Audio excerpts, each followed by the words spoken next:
இந்த காலையில தேவசம் நமக்கு உதவி செய்வாராக. ஆமென். ஹல்லேலூயா. நன்றி பரிசுத்த ஆவியானவரே, நாங்கள் துதிக்கிறோம். ஹல்லேலூயா. என் இயேசுவை மாத்திரம் பார்த்து கொண்டு பொன் இயேசுவின் அழகை சிந்தை செய்து என் இயேசுவை மாத்திரம் பார்த்து அவர் மாத்திரம் பார்த்து கொண்டு சிந்தை செய்து என் இயேசுவின் எந்தனை வைத்து கொண்டு அவருக்குள்ளே நம்ம வைத்துக் கொண்டு இயேசுவின் எந்தனை வைத்து கொண்டு இயேசு கரங்களை உயர்த்தி இயேசுவை போலாக இயேசுவை போலாக நான் வாஞ்சிக்கிறேன். இயேசுவை போலாக இயேசுவை போலாக இயேசுவை போலாக நான் வாஞ்சி உண்மையான வாஞ்சியோடு உலகமும் அதிலுள்ள இச்சைகளும் உலகுடன் அலை போல அழிந்து போகும். உலகமும் அதிலுள்ள இச்சைகளும் உலகுடன் அலை போல அழிந்து போகும். நலமுடன் அவர் சித்தம் செய்வாமே அவரோட சித்தம் செய்யும்படியாய் உடன் அவர் சித்தம் செய்து கொண்டு உலகில் ஜீவிக்க உலகில் தேவிக்க உலகில் எல்லாம் தீர்மானப்படுது. உலகில் ஜீவிக்க உலகில் ஜீவிக்க உலகில் ஜீவிக்க வாஞ்சிக்கிறேன். என் ஜீவன் என் இயேசுவில் படைத்து விட்டு என் ஜீவன பெருமையோ தன்மையாகவே என் ஜீவன இயேசுவில் படைத்து விட்டு என் ஜீவன பெருமையோ தன்னை விட்டு என் ஜீவன இயேசுவை எடுத்துக் கொண்டு என் ஜீவன இயேசுவை எடுத்துக் கொண்டு ஜெயஜீவியம் செய் ஜெயஜீவியம் செய் ஜெயஜீவியம் செய்யவே வாஞ்சிக்கிறேன். ஜெயஜீவியம் செய் ஜெயஜீவியம் செய் ஜெயஜீவியம் உண்மையாகவே மாமேசத்தின் இச்சையை வெறுத்து விட்டு மாமேசத்தின் கிரியையை அழித்து மாமேசத்தின் இச்சையை வெறுத்து விட்டு மாமேசத்தின் கிரியையை அழித்து விட்டு மறுரூப சாயலை பெற்றுக்கொண்டு மறுரூப சாயலை பெற்றுக்கொண்டு மறுரூபமாகவே மறுரூபமாய் மாறுபடியாய் மறுரூபமாக்கப்பட்ட வாழ்க்கையிலே வாழும்படியாய் மறுரூபமாகவே வாஞ்சிக்கிறேன். மறுரூபமாகவே மறுரூபமாகவே வாஞ்சிக்கிறேன். போன வாரத்தில் நாங்கள் சர்ச்சுக்கு வந்துட்டு திருப்பி போயிட்டு இருந்தோம். அப்போ இந்த இடையில மீன்காரத்துக்கு நான் வாழ்க்கையை வெட்டிக்கிட்டு இருந்தேன். ஜெசுவாவும் அவங்க தாத்தா வீட்டுக்கு போயிட்டாங்க. ஐரினும் ஜெசுவாவும் திருவாரூர் போயிட்டாங்க. நான் அந்த ரோட்டிலே நின்றுக்கிட்டு வீட்டுக்கு பக்கத்தில் ரோட்டில் கரையிலே நின்றுட்டு இருக்கும்போது மீன் வாங்கிட்டு நின்றுக்கிட்டேன். ஜெசுவா வீட்டுக்கு போயிட்டு அவங்க தாத்தாட்ட சொல்லாமே ஓடி வந்துட்டான். வந்து என்கிட்ட பேசிக்கிட்டு நிற்கிறான். அவங்க தாத்தாவும் பின்னாடியே வந்தார் வண்டியில். வந்து என்னடா அப்படி முடியாதுட்டேன் அப்படின்னு சொல்லிட்டு என்னை பார்த்து திரும்பி பேசிக்கிட்டு நிற்கும் போதே எங்கள் டக்குன்னு அந்த பக்கமாக ஓடி அவர் வண்டியில் ஏறி நின்று அந்த ஆக்சிடென்ட்டில் திரும்பி விட்டுட்டான். அந்த பூமியில் அந்த பள்ளத்துக்கு நேராக நிற்கிது. அப்படியே தண்ணில் ரெண்டு பேருமே அந்த வேலி இருக்குது, கல்லுக்கெல்லாம் இருக்கும், மரம் இருக்குது, நிறையா முள்ளு கடைக்கு விட்டுருந்தா போய் ரெண்டு பேருக்கும் பெரிய ஆபத்து வந்திருக்கும். கர்த்தர் வந்து அந்த ஆபத்துலேருந்தே எங்களை விட்டு காத்தா. நானும் பின்னாடியே நின்று அதை அப்படியே வண்டியை பிடிச்சிக்கிட்டேன். என்னோட சேலை போய் அந்த பின்வீலில் சுற்றிக்கிட்டதுனால அதை அப்படியே டக்குன்னு நின்றுச்சு. கர்த்தர் வந்து பெரிய ஆபத்திலிருந்து எங்களையும் பிள்ளைகளையும் குடும்பத்தை பாதுகாத்தாரு. இல்லைன்னா பெரிய ரொம்ப காயப்பட்டு ஆஸ்பத்திரியில் இருக்கணும். அப்படிப்பட்ட நிலைமையிலிருந்து என் தேவன் எங்களை மீட்டெடுத்தார். அவர் சிறகுகளை எங்களை கூடி பாதுகாத்தார். அந்த நேரத்தில் கர்த்தருடைய கிருபைக்காக, அவருடைய பாதுகாத்து, அவருடைய கிருபைக்காக அவருக்கு நன்றி செலுத்தி துதிக்கிறேன். நான் நாங்கள் குளவிலேருந்து வரேன். என் மகன் வயசாக இருக்கான். ஆனால் ஒரு மாதத்துக்கு மேலே 2 மாதம் ரொம்ப முடியாமல் போயிருந்தான். அப்போ எனக்கு எதுவுமே பிள்ளைங்க 2 மகளுமே எதுவுமே சொல்லலை. அதுக்கப்புறம் எல்லாம்மா எதுவுமே சொல்ல மாட்டேங்க, என்னம்மால அந்த மாதிரி தம்பிக்கு முடியலம்மா அப்படின்னு சொன்னாங்க. அப்போ நான் சொன்னேன், ஆண்டவரே உங்களுடைய கருத்தில் நான் விட்டு கொடுக்குறேன், என் பிள்ளைக்கு எந்த ஒரு ஆபத்தும் வரக்கூடாது அப்படின்னு சொல்லி ஜெபம் பண்ணேன். அதனால் தாய் அவருடைய வசனத்தின்படி தாய் உன்னை தேடுறது போல நான் உன்னை தேடுறேன் என்று அவர் சொன்ன வார்த்தையின்படி ஆண்டவரே நான் எப்படி என் மகனை தாங்கி தப்பிட்டு வழி நடத்துகிறேன், அதே போல் அவர் ஆண்டவர் என் மகனை தேடி வழி நடத்தியிருக்கிறாரு. அது மட்டும் இல்லாமல் நான் ஒவ்வொரு நாளும் ஆண்டவருடைய சமூகத்தில் நான் ஆண்டவரே உங்களுடைய பரிசுத்த ரத்தத்தினால என் மகன் ஒவ்வொரு அவயங்களையும் கழுவுங்க, சுத்திகரிங்க ஆண்டவரே, உங்களுடைய ரத்தம் ஒவ்வொரு அவயங்களையும் நீங்கள் கொடுத்துங்கப்பா அப்படின்னு சொல்லி ஜெபம் பண்ணிட்டு அப்புறம் ஆண்டவர் என் மகனுக்கு நல்லா சொல்லிட்டு கொடுத்தாரு. அப்பவும் நான் ஆண்டவர்கிட்ட எல்லாம் சொல்லியிருந்தேன், ஆண்டவரே உங்களுடைய ஆணிகள் பாய்ந்த மரம் என் மகன் ஒவ்வொரு உறுப்புகளையும் நீங்கள் தொடுவிடாக ஆண்டவரே அப்படின்னு சொல்லி நான் அன்னாடும் ஆண்டவர்கிட்ட கேட்டேன். ஆண்டவர் என் மகனுக்கு நல்லா சொல்லிட்டு கொடுத்துருக்காரு. இப்போவும் நான் ட்ரீட்மெண்ட் எடுத்துகிட்டு இருக்கான். அதனால் நீங்கள் சபையார் எல்லாரும் என் மகனுக்காக என்ன நல்லா பாராட்டு ஜெபிக்குமாறு உங்களுடைய அன்புடன் கேட்டு சொல்லிட்டேன். நான் படித்திருக்கிறது அவருடைய கருத்து இல்லையா. கடந்த காலையிலிருந்து கூட கர்த்தர் எனக்கு நல்லவராகவே இருந்தால் அதற்காக நன்றி தெரிவிக்கிறேன். முந்தா நாள் இரவிலே நான் வழக்கமாக தரையில் தான் பாய் போட்டு படுப்பேன். என் பெரும்பாலும் கட்டிலில் படுக்க மாட்டேன். கட்டிலில் படுத்திருந்தாலும் சேரில் உட்கார்ந்தாலும் என்னை சட்டுன்னு எதிரிக்க முடியாது. ஆகையினால நான் பெரும்பாலும் இந்த அறையில் படுக்கிறதுனால ஒரு ஃபேனுக்கு நேராக நான் படுத்திருந்தேன். எப்பொழுதும் அந்த தலைக்கு நேராக அந்த ஃபேனுக்கு நேராக தலையை வச்சு தான் படுப்பேன். அன்றைக்குமே வேறு திசையில் அதில் ஆப்போசிட் திசையில் படுத்திருந்தேன். எனக்கு என்னவோ தெரியல, சரியாக 11:45 மணிக்கு ஆண்டவர் தான் என்னை எழுப்பி விட்டாருன்னு நினைக்கிறேன். சடனாக நான் எப்படி எந்திரிச்சேன்னு எனக்கே தெரியாது. நான் எந்திரிச்சு சவுந்தோரமாக போய் நிற்கிறதுக்கு அந்த ஃபேன் ஒழுகுறதுக்கு கரெக்டாக இருந்துச்சு. அந்த ஃபேன் ஓடிக்கிட்டு இருந்த ஃபேன் திடீர்னு விழுந்து கீழே தரையெல்லாம் கூட பலமாகி போச்சு. ஏன்னா அப்படிப்பட்ட விபத்தில் இருந்த ஒருவேளை தலையில காலையே விழுந்துருந்துன்னு சொன்னாக்க பெரிய ஆபத்துக்கு எனக்கு நேரிட்டிருக்கணும். அதை நின்று கத்தர் என்னை பாதுகாத்தார். அது மாத்திரம் போன வாரத்துல நம்ம 10வது வசனத்தோட முதல் பகுதியை பார்த்தோம். என்ன பார்த்தோம்? இஸ்ரவேல் தேவனை யாதவற்ற காரியங்களை பார்த்தோம். இன்னைக்கு அடுத்த ஒரு பகுதி தான் நமக்கு ஞாபகம் இருக்கு. 2வது ஜெபம். 2வது நம்ம பண்ணுங்க ஜெபம் பண்ணனா, தேவரே என்னை ஆசீர்வதித்து, தேவரே என்னை ஆசீர்வதித்து. சரியா? அப்ப தேவனுடைய ஆசீர்வாதம் என்பது என்ன? கவனிக்க, தேவனுடைய ஆசீர்வாதம் என்பது என்ன? சரியா? நம்ம நினைக்கிறோம் கர்த்தர் எனக்கு ஒரு நல்ல வீடை கொடுக்குறது தேவனுடைய ஆசீர்வாதம். சரியா? நல்ல விலை உயர்ந்த காரை, பிஎம்மா டபிள்யூ ஆடியா என்னென்னமோ இப்போ வந்துருக்கு, விலை உயர்ந்த காரை கொடுக்கறது நல்ல ஆசீர்வாதம்.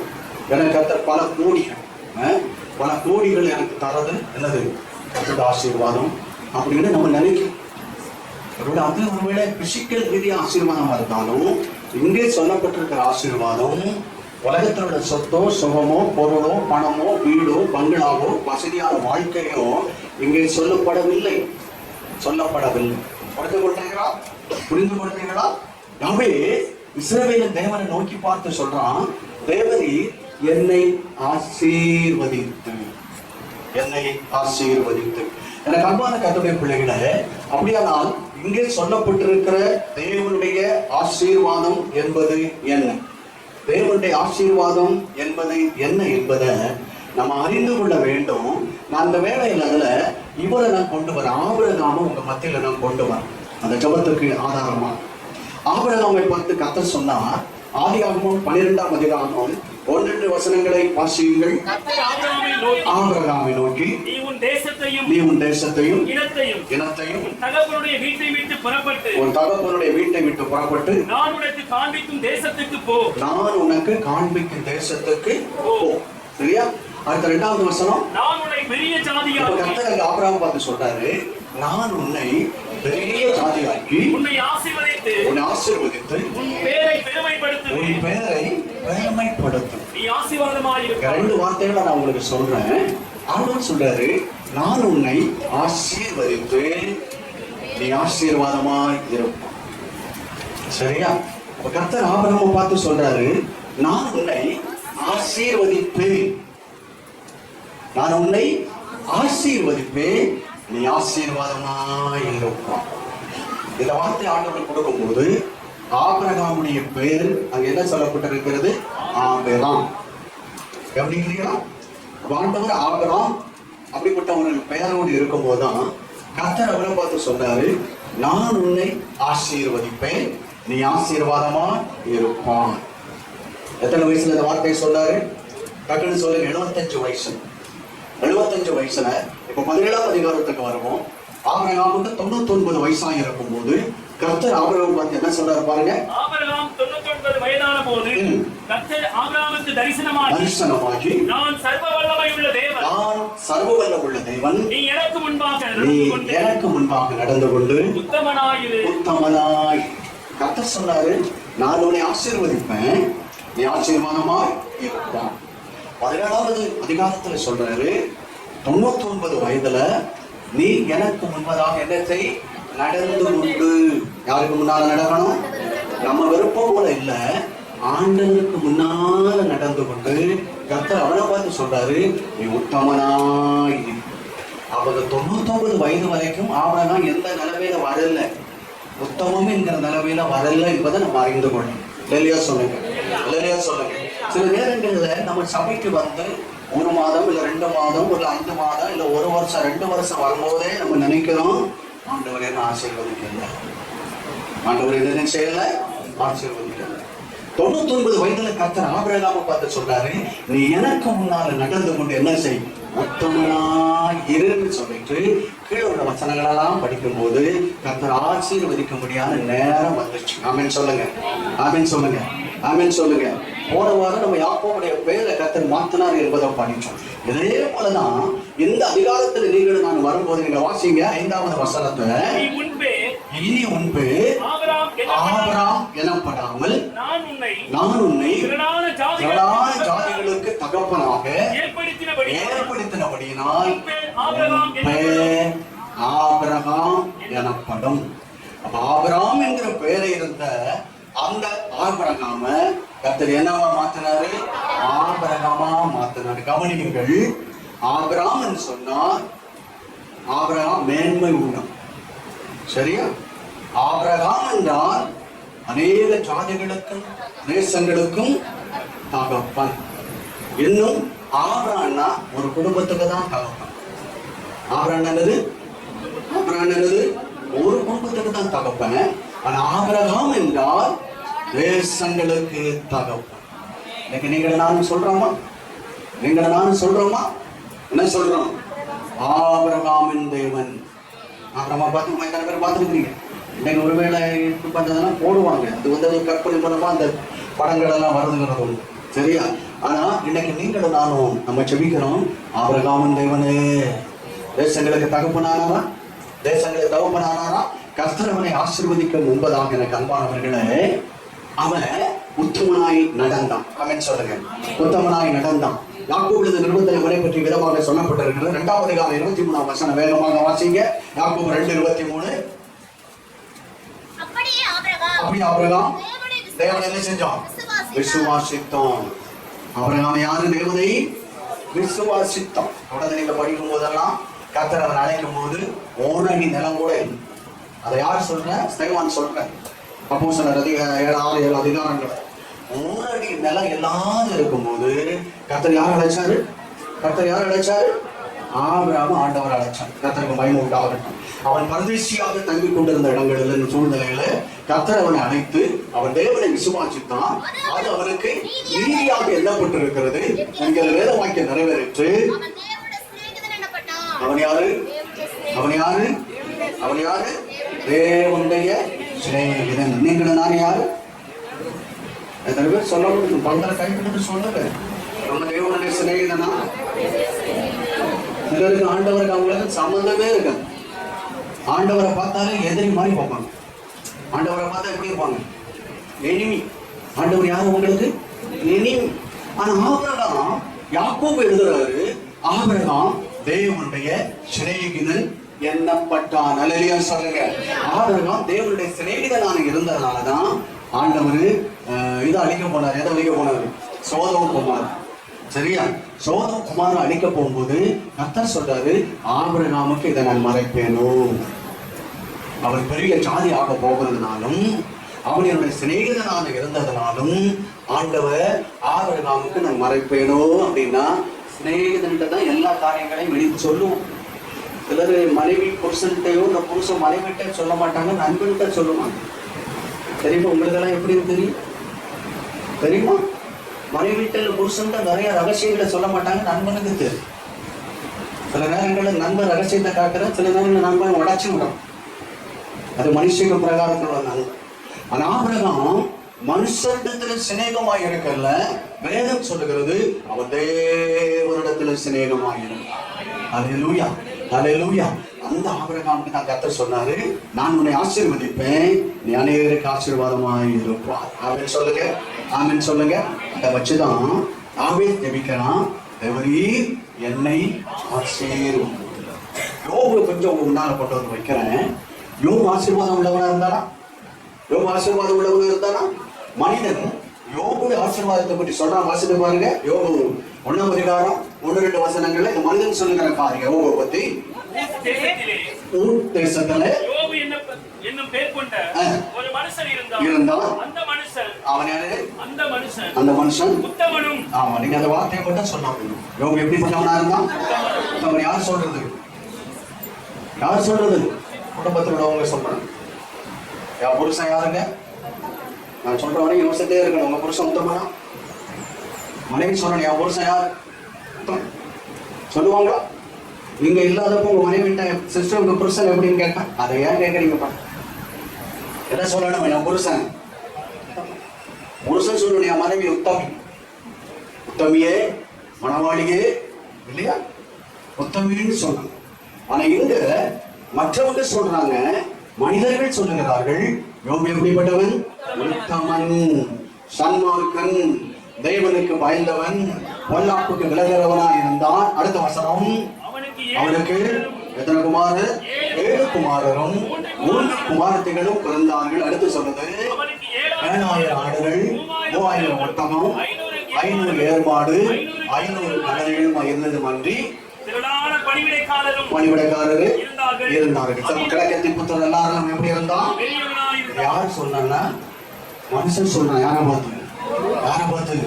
யோபு பார்த்து மனுஷன் சொல்றான். எப்படிப்பட்டான்? 7,000 ஆடு. யோசித்து பாரு, நமக்கு ஒரு ஆடு இருந்தாலே நம்மளால பிடிக்க முடியும். ஏன்னா அந்த ஆடை பிடிச்சி கட்ட முடியலன்னு சொல்ல பிரமாதம் நினைச்சிடாதீங்க, சரியா? ஆமா. அப்ப 10 ஆடு இருந்தா எப்படி இருக்கும்? 50 ஆடு இருந்தா என்ன இருக்கும்? ஆறுவே வேற பாஸ்ட் வந்தா கூட தெரியும். 50 ஆடு இருக்கு பாஸ்ட். உங்களுக்கு நிறைய ஆடுகள் இருக்கணும், இல்லையா சொல்லுங்க. நம்முடைய சபைக்கு நிறைய ஆடுகள் இருக்கணும், இல்லையா சொல்லுங்க. அவனுக்கு 7,000 ஆடு, 3,000 ஒட்டகம், 500 ஏர்மாடு, 500 கழுதை, இப்படி எல்லாம் நிறைய இருக்கும்போது யோபு இப்படி இருக்கு போயிருப்பான். கிழக்கத்தி புத்தர் எல்லாரிலும், நம்ம அந்த வார்த்தையில் சொல்லும்போது இப்படி சொல்லணும், கிழக்கத்தி புத்தர் எல்லாரிலும் யோபு பெரியவனாக இருந்தான். அப்படிதானே சொல்லணும், தெரியுமா? இந்த மனுஷன் சொல்றதெல்லாம் கவனிக்கணும். யாவை சொல்றான், தேவன் என்னை ஆசீர்வதித்து. இந்த ஆசீர்வாதத்தை பத்தி யார் சொல்லணும்? மனிதன் சொல்லக்கூடாது, ஆண்டவர் சொல்லணும், இல்லையா சொல்லுங்க. யாருமே அதுதான் நினைச்சோம். அது ஆண்டவர் தேவனி நிறைய ஆசீர்வதித்து. இப்போ யோபு பத்தி ஆண்டவர் என்ன சொல்றாரு பாத்தீங்களா? 8வது வசனத்தை பாருங்க. அப்படிதான் நினைக்கிறேன். 8 பாருங்க. கர்த்தர் சாத்தானை நோக்கி, என் தாசனாகிய யோபின் மேல் கவனம் வைத்தாயோ? இப்ப யார் சொல்ற? ஆண்டவர் சொல்ற. ஆண்டவர் யார் பார்த்து சொல்றாரு? சாத்தானை பார்த்து சொல்றாரு. என் தாசனாகிய, அந்த வார்த்தையை நீங்க விடக்கூடாது. என் தாசன் அர்த்தம் என் பிள்ளை. கண்டுபிடிச்சு சொல்லுங்க. நம்மளை பத்தி அப்படி சொல்ல முடியுமா? என் பிள்ளை ரொம்ப மாஸ்டர் முகத்துதிகா கையெல்லாம் கொடுக்க பாரு. இருதயத்துல புத்துண்டு சொல்லணும். இருதயத்துல எது செய்யணும்? புத்துண்டு சொல்லணும். ஆண்டவர் சொல்லுவாராம என் பிள்ளைன்னு தைரியமா சொல்ல முடியல. ஆண்டவர் யோபு பார்த்து சொல்றாரு, என் தாசனாகிய யோபின் மேல். அப்படின்னா ஆண்டவர் சொத்து, பத்து, சுகம், ஆடு, மாடு, பொருள் இதெல்லாம் ஆண்டவர் எங்க பார்க்கல. அல்லேலூயா சொல்லுங்க, அல்லேலூயா சொல்லுங்க. எல்லாம் கர்த்தர் கொடுப்பார். ஆமென் சொல்லுங்க. எல்லாத்தையும் என்னென்ன தேவை, எத்தனை பேர் நம்புறீங்க? எனக்கு என்ன தேவையோ அத்தனை தேவன் எனக்கு தருவா.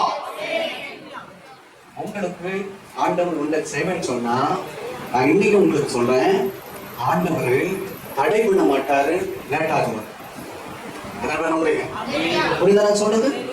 ஆண்டவர் நம்மை ஆசீர்வதிப்பேன்னு சொல்லி சில வார்த்தைகளே, சில வாக்குத்தத்தங்களே நேரடியாக தேவன் நமக்கு ஆலோசனையோ, தரிசனத்திலேயோ, சொப்பனத்திலேயோ, பிரசங்கத்திலேயோ கொடுத்து நீங்கள் அதை பிடித்துக் கொள்வீர்கள். ஆனால் தேவன் உங்களுக்கு தந்த வசனங்களோ, வார்த்தைகளோ, தரிசனங்களோ, வாக்குத்தத்தங்களோ அது தடைப்படாது, தாமதமாகும். எத்தனை பேர் நம்புறீங்க? தாமதமானதுனாலதான் அவர்கள் ஆகார தேடி போயிட்டான், சுயத்துல போயிட்டான். இது ஆண்டவரால ஒண்ணும் முடியாது. அப்பதான் என்ன செய்யணும், சில சுயத்துல நம்ம சில காரியங்களை முடிவு எடுக்கும் போது அங்க அடிபடும். அவன் சொல்லுங்க, அவன் நல்ல சொல்லுங்க, அடிபடும். நம்ம வசத்துக்கு ஆண்டவர் வரமாட்டார். இன்னைக்கு தெய்வ பிரசன்னத்தில் இருக்கிற தேவ பிள்ளைகளே, கர்த்தருடைய மக்களே, வாலிப தம்பி தங்கச்சி குடும்பமே, சகோதர சகோதரிகளே, உங்களுடைய என்னுடைய அவசரத்துக்கு தேவன் வரமாட்டார். நீ ஆண்டவருடைய நேரத்துக்காக காத்து. அல்லேலூயா. வேலையோ, ஒரு பொது தேவையோ, ஒரு காரியத்தை தாமதமா இருக்குன்னு சொன்னா நீ வெயிட் பண்ணு, தேவ சமூகத்தில் அடு, தேவ சமூகத்தில் போராடு. என் ஆண்டவர் சரியான நேரங்களில் உனக்கு வர வேண்டிய நன்மைகளை என் ஆண்டவர் கொடுத்து உன்னை ஆசீர்வதிப்பாரு. தவிர உனக்கு வர வேண்டிய ஆசீர்வாதங்கள் தடைபடாது, தாமதமா. ஆமென் சொல்லுங்க, ஆமென் சொல்லுங்க, ஆமென் சொல்லுங்க. நமக்கு சில நேரங்களில் வெயிட் பண்ண பேசிருக்கோம் இல்லையா? அவரை எத்தனை வருஷம் காத்திருந்தோம். சிலர் சொல்லுவோம், நான் வாழ்நாளெல்லாம் காத்துதான் இருக்கேன்.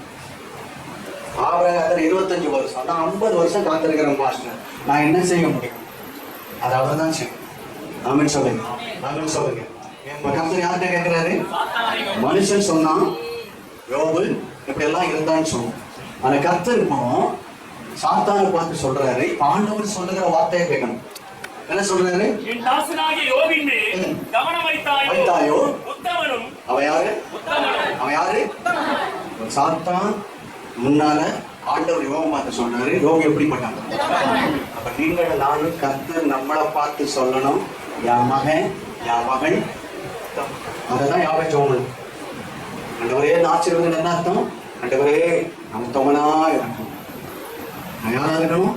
உத்தமனா இருக்கணும். நான் உண்மையா இருக்கணும். நான் பரிசுத்தமா இருக்கணும்.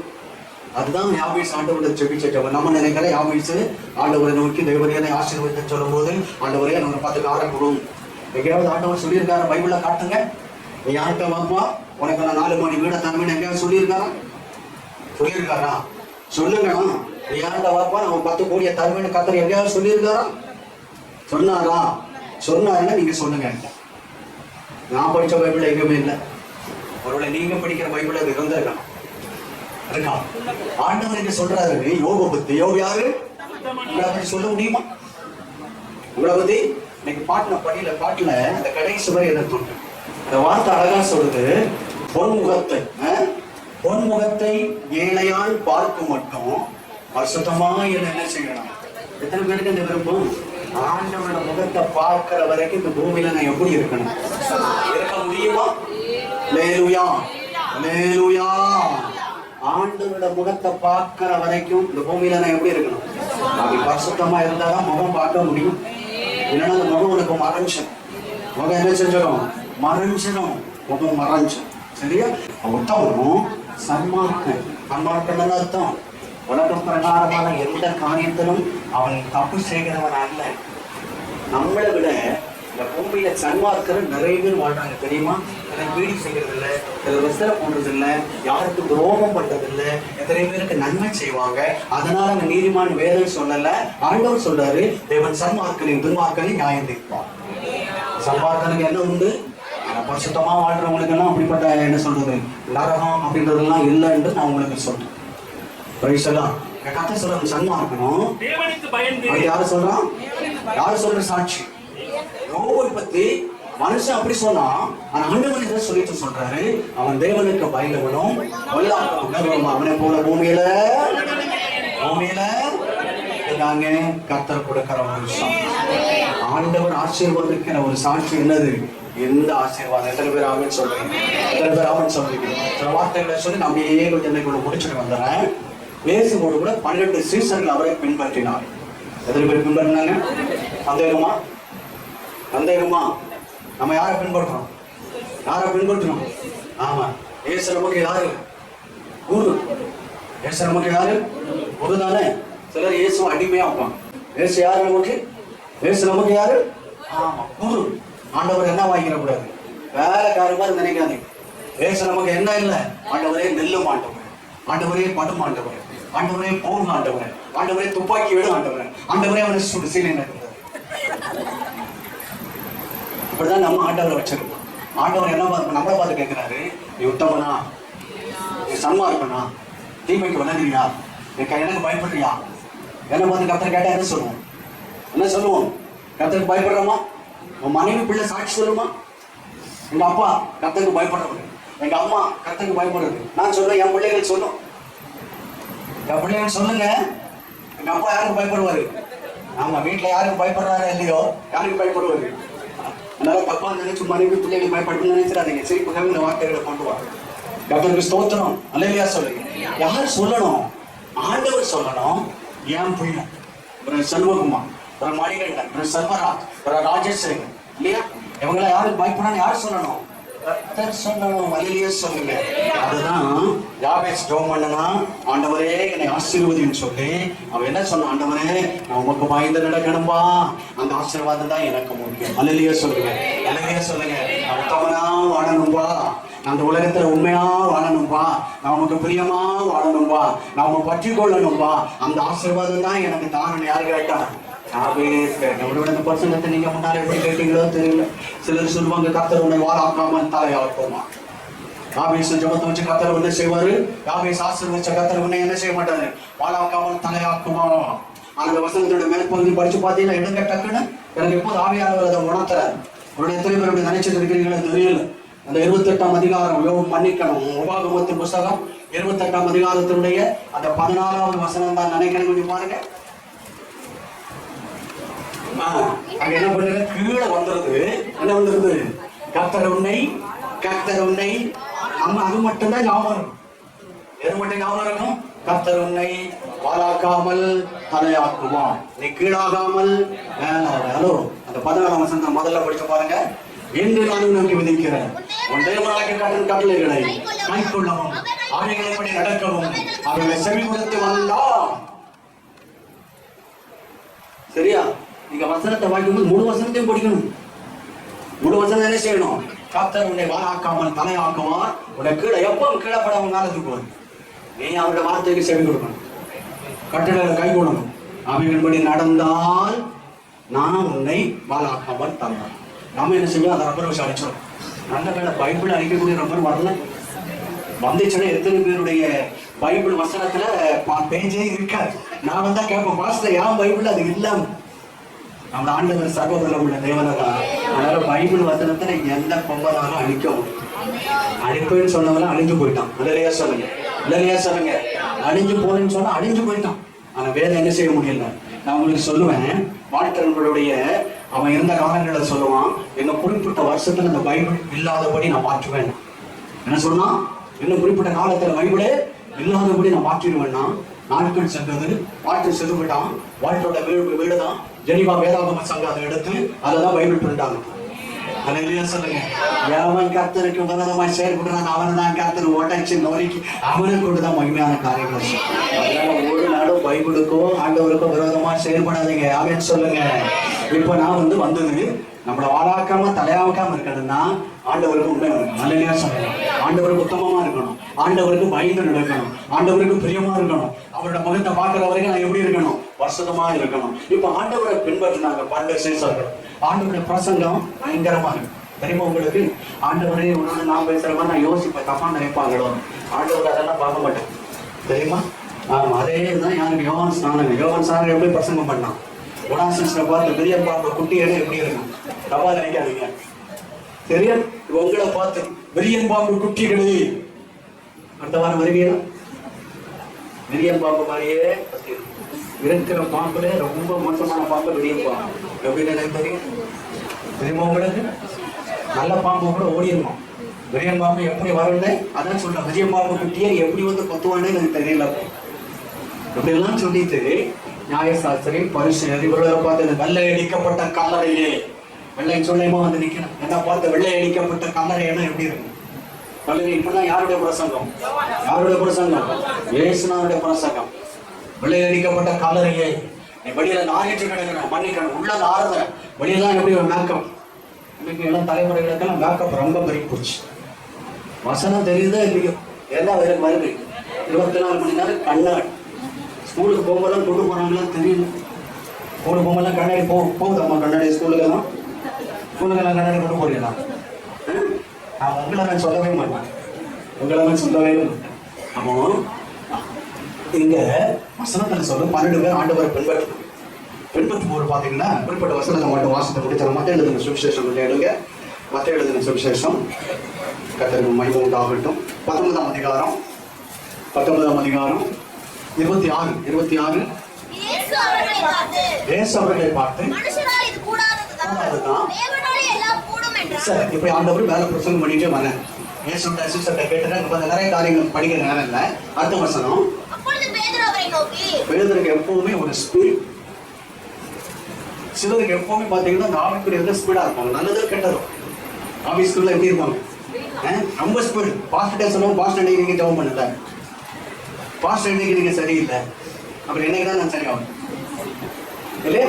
நீங்க வசனம் சொல்லுது, பேதுரு அவரை நோக்கி இதோ எப்படி அடிக்கிறாரு? இதோ நாங்கள் எல்லாவற்றையும் விட்டு உண்மை பின்பற்றினோமே. இவன் என்னென்ன விட்டான்? ஆண்டவர் சொன்னாரு, நீ போனீங்கன்னா எல்லாத்தையும் விட்டுட்டு எத்தனை அங்கே துணி வச்சுருங்க. இவன் கைக்கு என்ன கொண்டு போகக்கூடாது, எல்லாம் எந்த பணமும் கொண்டு போகக்கூடாது. இவனை பார்த்தா என்ன செய்யும்? இதாங்க கத்தோட ஊழியருடைய வாழ்க்கை. இப்ப பேதுரு சொல்றாரு, நாங்கள் எல்லாத்தையும் விட்டுட்டு என்ன பண்ணிட்டோம் அப்படின்னு என்ன அர்த்தம்? 5ஆம் அதிகாரத்துல வாசிக்க வேண்டாம், சொல்லிட்டு போறேன். பேதுரு ஆண்டவர் சந்திச்ச போது பேதுரு வலைய விட்டான், உழைப்பு போச்சு இல்லையா? படகை விட்டான் இல்லையா? பெற்றோரை விட்டான், மனைவி இருந்துன்றது இருக்கும், எல்லாத்தையும் விட்டுட்டு யாரு பின்னால வந்தான். பேச சொன்னாரு, நீ வாப்பா, இது வரைக்கும் நீ வலையை பிடிச்சு 4 வீடை பிடிச்சிட்டு இருப்பா, இப்ப யாரை பிடிக்க? அது மாதிரிதான் நம்ம டாடி ஆண்டவர் அம்சர் போதும்பா, அவனை மனுஷனை பிடிக்கிறதுனாய் மாத்துறேன் அப்படின்னு சொல்லுங்க. நம்ம மனுஷனை பிடிக்கிறதுக்கு பேதுரு யாரு கூட வந்துட்டாரு? பேசு கூட வந்துட்டார். போற இடத்துலலாம் சாப்பாடு கிட்ட சில நேரம் நெல்ல கூட அந்த கோதுமை கூட படிச்சேன், அதை கூட படுபாய் விடல. அவன் பாரு, அவன் சீசன்னா கோதுமை பறிச்சு என்ன செய்யறான்? கதரை கொஞ்சம் கொய்து சாப்பிட்றாங்க. அப்படியெல்லாம் கம்ப்ளைண்ட் எல்லாம் ஆண்டவர்கிட்ட கொடுக்குறாங்க. இந்த கம்ப்ளைண்ட் எல்லாம் எத்தனை கம்ப்ளைண்ட் வருது. இந்த கம்ப்ளைண்ட் எல்லாம் வாங்கிட்டு இந்த பேரை யாருக்கு கூட பின்பற்றினாரு? எத்தனை பேர் திட்டு ஒரு குழப்பம் இல்லையடா. ஞாயிற்றுக்கிழமை ஒரு பைபிளை தூக்கிட்டு போயிருக்கீங்க. உங்கள்கிட்ட சொல்லலாம், ஞாயிற்றுக்கிழமை நீ வேலைக்கு வந்தீங்கன்னா உங்களுக்கு 2000 ரூபாய் கிடைக்கும். அதையும் கூட விட்டுட்டு என்ன செய்யணும்? சபைன்னு சொல்லி நான் சொல்றேன், நீ சபைக்கு வந்து போன 2000 உனக்கு அந்த 10,000 அப்படின்னு சொல்றீங்களா? விசுவாசிக்கிறீங்களா? இந்த 2000 கத்திருக்கேன். அதனாலதான் நேற்றுக்கு நான் நோட்டீஸ் அந்த போஸ்டர் போடும்போது கீழே வார்த்தை போட்டேன், நீங்க இருக்கிற இடம் எப்படி இருக்க போகுது? ஆமா, நான் கிரியேட் பண்ணல, எனக்கு வந்துச்சுன்னு அவங்களுக்கு போட்டுருவோம். நீங்க இருக்கிற இடம் என்ன செய்யக்கூடாது? காலியா இருக்கணும். நாளைக்கு நம்ம சபையில சந்திப்போம். அப்படியே சிலரை காணும், நீ சந்திச்சா இன்னும் பாஸ்டர், சந்திக்காத போனா இருந்த அப்படின்னு சொல்லுங்க. உங்களுக்காக ஆயத்தை கொடுத்து சேர் மேல சேரை போட்டு இன்னும் இடம் பத்திரன்னு அடுத்த சேர் மாறும். கர்த்தருக்கு மகிமை உண்டாகட்டும். அல்லேலூயா சொல்லுங்க. அப்ப இப்படி எல்லாம் ஆயத்தை கொடுத்து இதை யோசிச்சு யாரு பேசுன்னு சொன்னோம், எல்லாத்தையும் விட்டு நாங்க உண்மை பின்பற்றவே எங்களுக்கு என்ன கிடைக்கும்? இவன் என்ன நினைச்சு வந்திருப்பான்? இயேசு கூட போனா இன்னும் ஒரு 10 படகு கொடுத்துருப்பாங்க இல்லையா? இப்ப ஒரு வடையில நாட்டு ஒரு 10 வலையை கொடுத்துருப்பாங்க. அப்ப என்ன செய்யலாம்? 10 பேரை வச்சு என்ன செய்யலாம்? பேரு ஓனர் மாதிரி வந்து உட்காந்துடா, வலையை எங்க போடு, கடை கடையில் அத்துப்படியாச்சு, எப்படி போடு அப்படி போடு, நீ அதிகாரம் பண்ணலாம். இப்ப எல்லாம் போச்சு. இப்ப யாரை பின்பற்றுறாங்க? குருவை பின்பற்றுறாங்க. குருவை தொடரும் சீசர்களும் குரு போல மாறிடுவார். குருவை தொடரும் சீசர்களும் குரு போல மாறிடுவார். அவர் நாமம் தரித்தவர் யாவருமே நாங்கள் பாதையில் நடப்போம். அவர் நாமம் தரித்தவர் யாவருமே நாங்கள் பாதையில் நடப்போம். போதும். குருவை தொடரும் சீசர்களும் யாரை போல மாறணும்? நம்ம ஆண்டவராக இயேசு கிறிஸ்து நம்ம நினைப்பா அவர் அன்னாடங்காட்சி. ஆண்டவர் யாரு? அதனாலதான் உங்க நிலை வரும்போது எல்லாத்தையும் விட்டுட்டு வாட்டுறேன். எல்லாத்தையும் விட்டுட்டு வா. நீ யாரு? பின்னாடங்காட்சி. அன்னாடங்காட்சி அல்ல, அவர் ஐஸ்வர்யம் உள்ளது. அப்படின்னு சொல்றேன். ஆண்டவரை பின்பற்றி வந்தீங்கன்னா நான் சொல்றேன், கர்த்தர் நம்மளையும் உங்களையும் ஐஸ்வர்யம் உள்ளவர்களாய் கர்த்தர் மாற்றணும். கர்த்தர் நமக்கு எப்பவும் சொல்றது முதல்ல ஆவிக்குரிய ஐஸ்வர்யம். அடுத்த அவனை யாபேஸ் நிமித்தம் வரும்போது நான் உங்களுக்கு சொல்றேன். இப்ப எல்லாத்தையும் விட்டுட்டு பின்பற்றினோமே எங்களுக்கு என்ன கிடைக்கும்? ஆண்டவர் என்ன சொன்னார் பாருங்க அடுத்த வசனம். அதற்கு இயேசு மனுஜன்ம காலத்திலே மனுஷகுமாரன் தம்முடைய மகிமையான சிங்காசனத்துல வீற்றிருக்கும் போது என்னை பின்பற்றின நீங்க ஆண்டவர் எங்க போறாரு? மனுஜன்ம காலத்துக்கு போறாரு. எங்க?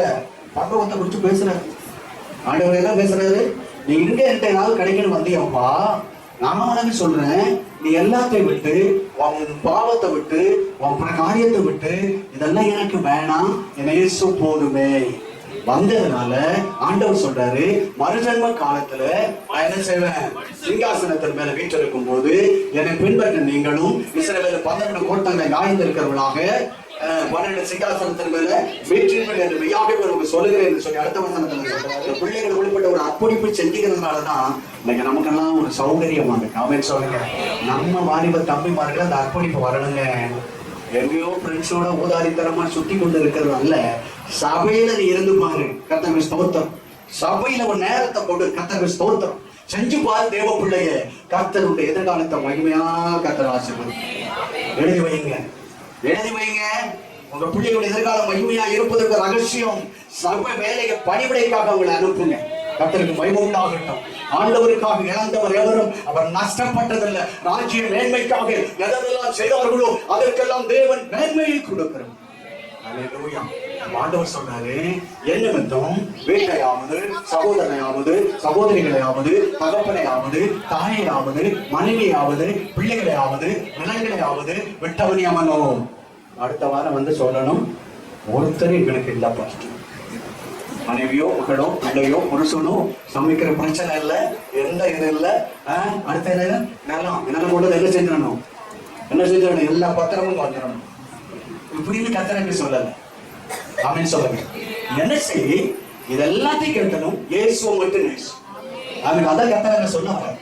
உன் மனைவி பிள்ளை புருஷங்க இல்ல, சொந்தம் பந்தம் அக்கா தம்பி தங்கச்சி இதை மேன்மையா பார்க்காத, நீ இயேசுவை மட்டும் மேன்மையா இருப்பான்.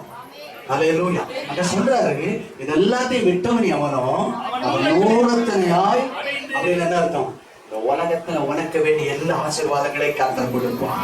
அப்படி என்ன என் புருஷன் மனைவின்னு வைக்கிறாரு, என் வீடு வேணும்னு வைக்கிறாரு, என் வேலை செய்யணும்னு வைக்கிறாரு, யாவனை மேன்மைப்படுத்தணும்னு வைக்கிறாரு. உலகத்துல நமக்கு வேண்டிய அத்தனை ஆசீர்வாதங்களை கர்த்தர் கொடுப்பாரா? கொடுக்க மாட்டாரா? ஆண்டவர் கட்டாயம் தருவார். ஆனா சொல்றாரு, நீங்க உலகத்துல நூறத்தினா என்ன செய்வேன்? ஞானி பெறுவேன், நித்திய ஜீவனையும் பெறுவேன். பிள்ளைகள் எதிர்காலம் எதிர்பார்க்கறியா? நல்ல வீடு கட்டுறது எதிர்பார்க்கறியா? நல்ல வாகனம் எதிர்பார்க்கறீங்களா? ஒரு மேன்மையான வாழ்க்கை வாழணும்னு எதிர்பார்க்கறீங்களா? நாங்க ஆசீர்வாதமா இருக்கணும்னு எதிர்பார்க்கறீங்களா? கர்த்தர் சொல்றாரு, அது எல்லாத்தையும் நான் உங்களுக்கு எத்தனை தருவேன்? 100. 1 2 இல்லைங்க. நம்ம ஆண்டவர் எத்தனை மடங்கு ஆசீர்வதிக்கிறவரு?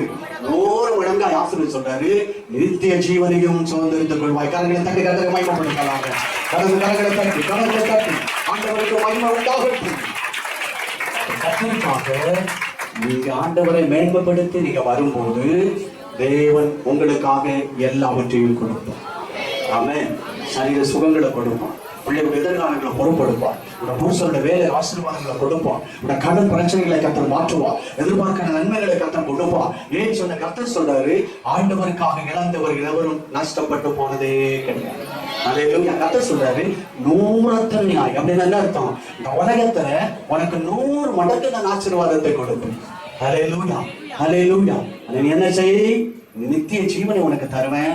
ஆண்டவரை மாத்திரம் உண்மையா பின்பற்று.